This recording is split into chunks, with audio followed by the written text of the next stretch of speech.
Bonjour à tous et merci de nous retrouver pour un nouveau 18h30. Aujourd'hui, on a choisi de vous emmener en forêt pour vous parler de la filière bois. Nous sommes dans le secteur d'Orchamps-Veynes, nous sommes dans le Haut-Doubs et nous allons parler de cette filière bois puisque depuis quelques années, les arbres sont malades. Pourtant ici, nous sommes dans la première région française de production notamment des sapins et des épicéas.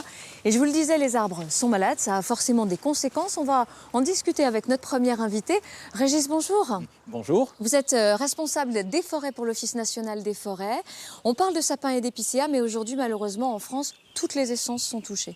Effectivement, après 3 années de sécheresse et de canicule, on peut dire qu'aucune forêt n'échappe à ces difficultés sanitaires. Effectivement, vous avez cité l'épicéa, le sapin. On va rajouter le hêtre avec l'illustration de Baume-les-Dames, de la zone de Baume-les-Dames. On commence à avoir des soucis sur le chêne. Donc, de façon claire, on a un problème global et général sur l'état sanitaire de nos forêts. Vous avez raison. Comment est-ce que vous identifiez qu'un arbre est mort ou va bientôt mourir? Parce que quand on est dans cette forêt-là, on a l'impression qu'elle est en très bonne santé. Alors effectivement, je crois qu'on a une illustration ici sur le sapin. Le sapin, c'est un petit peu particulier. Contrairement à l'épicéa, il dépérit non pas de façon globale et généralisée, mais plutôt de façon diffuse. Et on a l'exemple dessous là, d'un sapin qui est rouge de façon évidente. Sa vie est derrière lui, elle s'arrête là, et il va devoir être coupé. Il est rouge parce qu'il y a eu de la sécheresse ou parce qu'il y a eu des maladies, ou c'est vraiment un cocktail qui fait qu'aujourd'hui c'est vraiment très Effectivement, c'est une suite logique. Ça commence effectivement par un déficit hydrique lié aux conditions climatiques et ça se termine par des attaques d'insectes qui l'achèvent et qui conduisent à sa mort. Vous êtes presque content aujourd'hui, presque de la pluie, du mauvais temps. Vous êtes peut-être parmi les gens les plus heureux qui pleuvent autant en ce printemps et cet été. Alors effectivement, pour le sapin, les conditions climatiques de ces dernières semaines sont très très favorables et nous permettent d'espérer un répit sur cette essence. Je parle de répit parce que je crois que tout n'est pas fait, tout n'est pas dit, mais en tout cas, ça devrait effectivement contribuer à un rétablissement de l'essence de façon générale sur la zone. Quel impact ça a, par exemple, au niveau de vos agents, le fait d'avoir autant d'arbres morts? Ça veut dire qu'ils sont occupés principalement à les identifier et pas forcément du coup à faire autre chose? Ils ont moins de temps pour faire autre chose? De façon globale, ça change complètement notre activité. Alors qu'on était habitué jusqu'à présent à une activité planifiée sur le long terme, comme la vie de nos forêts. Aujourd'hui, l'essentiel est tourné vers la gestion de crise. On va parler de crise sanitaire, vers la gestion de crise, avec du martelage, de la commercialisation, de l'exploitation de produits sanitaires pour l'essentiel. Et oui, parce qu'il va falloir couper cet arbre et justement, je crois que celui-là, malheureusement, il n'a plus beaucoup d'heures ou de jours à venir. Merci beaucoup. En tout cas, on va aller voir, on va s'intéresser à la partie bûcheronnage. Merci Régis.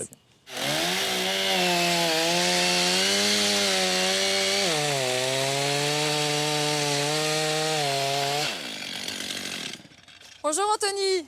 Bonjour. Je vous dérange en plein travail, c'est vous qui êtes chargé de couper l'arbre mort.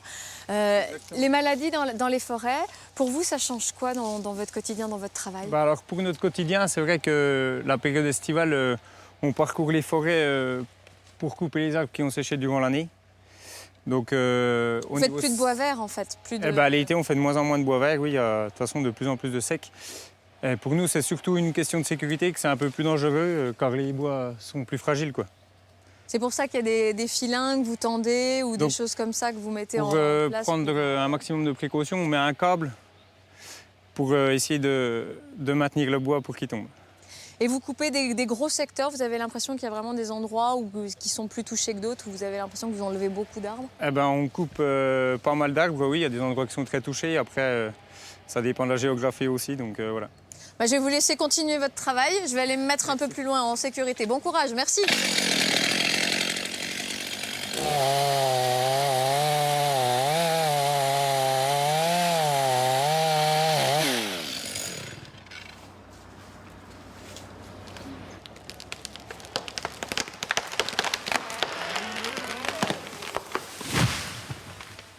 Une fois fois le bois coupé destination la scierie et le bois mort a forcément des conséquences sur la qualité mais aussi sur le prix. On va se rendre dans une entreprise du secteur dans quelques minutes. Mais avant ça, je vous propose un détour par Besançon. La commune a tiré au sort 12 résidents puisqu'ils avaient là encore trop de bois malade, trop de bois mort. Ils les ont donc désignés pour leur permettre d'avoir du bois de chauffage à moindre coût. Regardez, c'est un reportage de Stéphanie Bourgeot et de Nicole.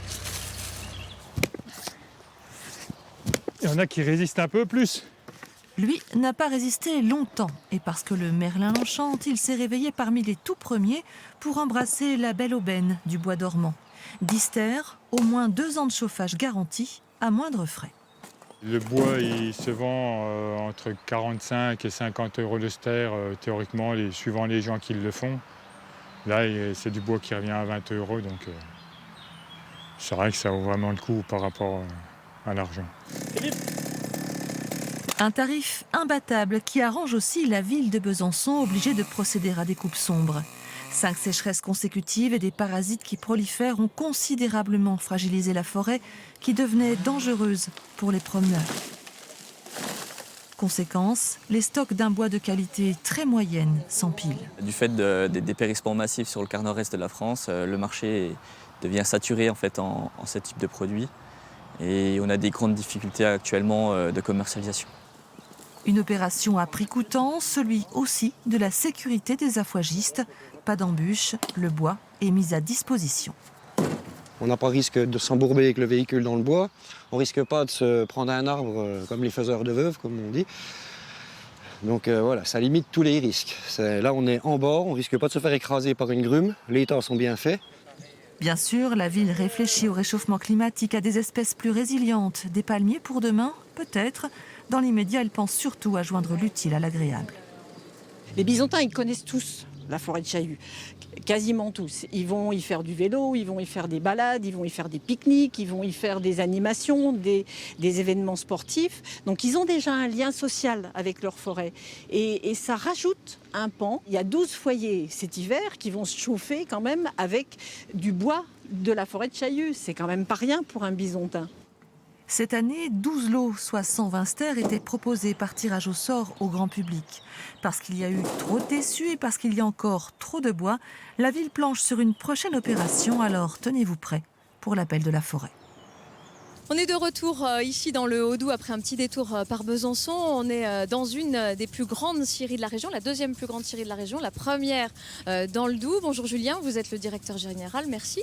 Bonjour. De nous accueillir ici chez vous. On a vu avec les coupes de bois ce matin, tout ce bois-là arrive notamment chez vous puisque vous travaillez quasiment exclusivement avec du bois des alentours.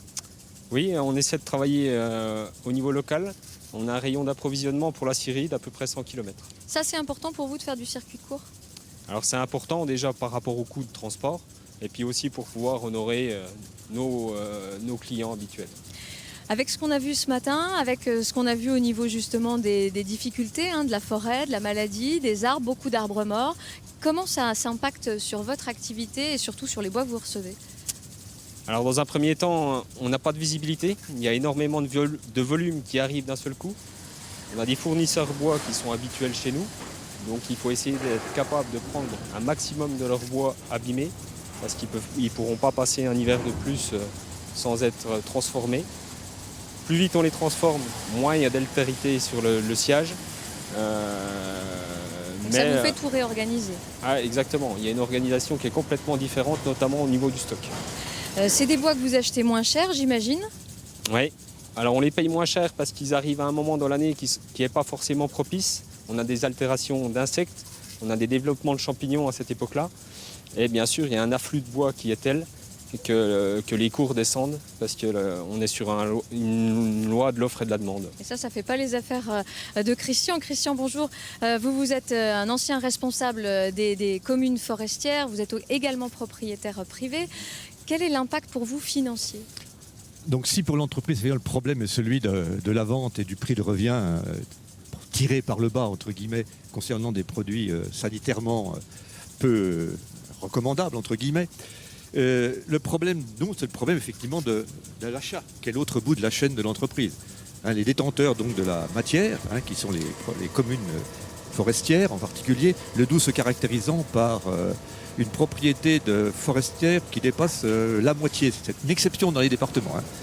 La forêt publique dans le Doubs est très très importante.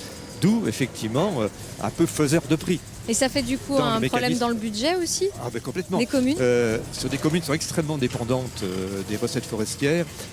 À peu près la moitié des communes, 25% de leurs recettes sont des recettes de vente de bois. C'est énorme. En Ah, plus, c'est c'est quelque énorme. chose que vous maîtrisez plus, puisque c'est des coupes qui vous sont imposées par la nature. C'est la loi du marché. Hein. Il y a les bonnes années où effectivement le marché est déséquilibré dans l'autre sens. Actuellement, bien sûr, il a été, depuis la crise sanitaire, déséquilibré dans l'autre sens, avec des bois qu'il fallait évacuer très très vite, et je crois qu'on l'a assez bien expliqué. Oui, c'est Et ce que j'allais vous demander. On ne peut pas garder le bois mort. Voilà. Et les évacuer vite, bien sûr, par rapport à une demande qui est forcément limitée aussi en volume par rapport à ses clientèles, ben, c'est accepter quelque part de les vendre 3, 4, 5 fois moins cher. Des bois que vous pouvez facilement remplacer ou pas? On est très limité. Enfin, ça, on a la particularité d'être géré non pas par nous-mêmes, mais par l'Office national des forêts, hein, qui fait que le volume de vente global dont on dispose chaque année est fixe pour éviter effectivement une certaine déforestation. Donc les bois vendus pas cher, ils ne sont pas remplacés par des bois verts vendus plus cher. Sauf plus tard, lorsque le marché peut-être reprendra des couleurs, voilà, c'est ce qu'on peut souhaiter. Julien, une question autour de nous. On voit il y a des bois, notamment des bois qu'on voit tout noirs, qui sont arrosés régulièrement. Ça, ce sont des bois qui étaient malades ou qui sont tombés? Exactement, donc on a commencé à en stocker en 2018, suite au coup de vent. Et on a continué sur des peuplements qui étaient menacés d'être attaqués par le botrytis au niveau de l'épicéa, pour essayer d'en sauver un maximum. Aujourd'hui, on a sauvé 9000 m3 de bois qui seront utilisables plus tard. Mais ça vous oblige à les stocker? Alors il y a une rupture de charge, il y a de l'arrosage, il y a une infrastructure pour arroser. On a investi particulièrement cette année pour pouvoir augmenter ce stockage. Et on va voir justement l'aspect de la commercialisation, les difficultés que ça pose avec justement un responsable commercial. Merci en tout cas, monsieur. Merci. Bonjour Frédéric. Bonjour. Vous êtes responsable commercial ici. On est dans l'une des unités de fabrication de la scierie. Oui, tout à fait. Est-ce que c'est visible ce bois qui est issu des bois morts ou des bois scolités, parasités? Alors oui, c'est visible notamment dans les bois de menuiserie, déjà pour notre activité propre ici, où on fait beaucoup de tasseaux moulures et on a un bleuissement qui se génère sur la première partie du bois, on va dire la périphérie du bois, où on utilise ces bois-là pour faire de la menuiserie et ça génère un bleuissement qui fait que c'est rédhibitoire dans ces gammes de produits-là. Ça, c'est quelque chose que vous pouvez corriger ou pas du tout? Alors on pourrait éventuellement prévoir de peindre les tasseaux, les moulures, mais voilà, pour l'instant, c'était des volumes limités de bois malade, donc on n'avait pas étudié forcément toujours ces produits-là.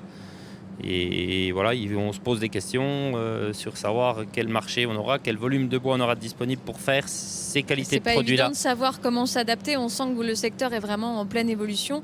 Est-ce que ça a aussi un impact, ces bois morts, ces bois malades, sur la qualité de la production, sur la rentabilité, par exemple? Bien sûr, oui, parce que pour utiliser les bois pour du tasseau moulure, on fait déjà un premier pré-débit. Ici, vous êtes dans le pré-débit.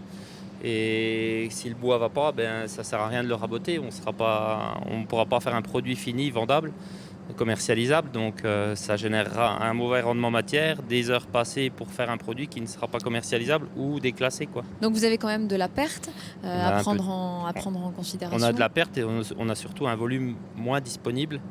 Avant, tous nos scieurs, on va dire, ici notre scierie et les autres scieurs locaux, fournissaient du bois. Maintenant, c'est de plus en plus compliqué d'avoir un volume de bois de menuiserie. Donc ça veut dire qu'il y a aussi une forte demande. Par exemple, les constructeurs, pour eux, c'est de plus en plus difficile d'avoir du bois et du bon bois? Alors, sur les constructions, sur les bois de charpente ou les bois de construction, voilà, il y a des singularités qui peuvent être tolérées, notamment le bleuissement dans une certaine limite. Mais ça génère quand même un rendement matière qui n'est forcément moins bon.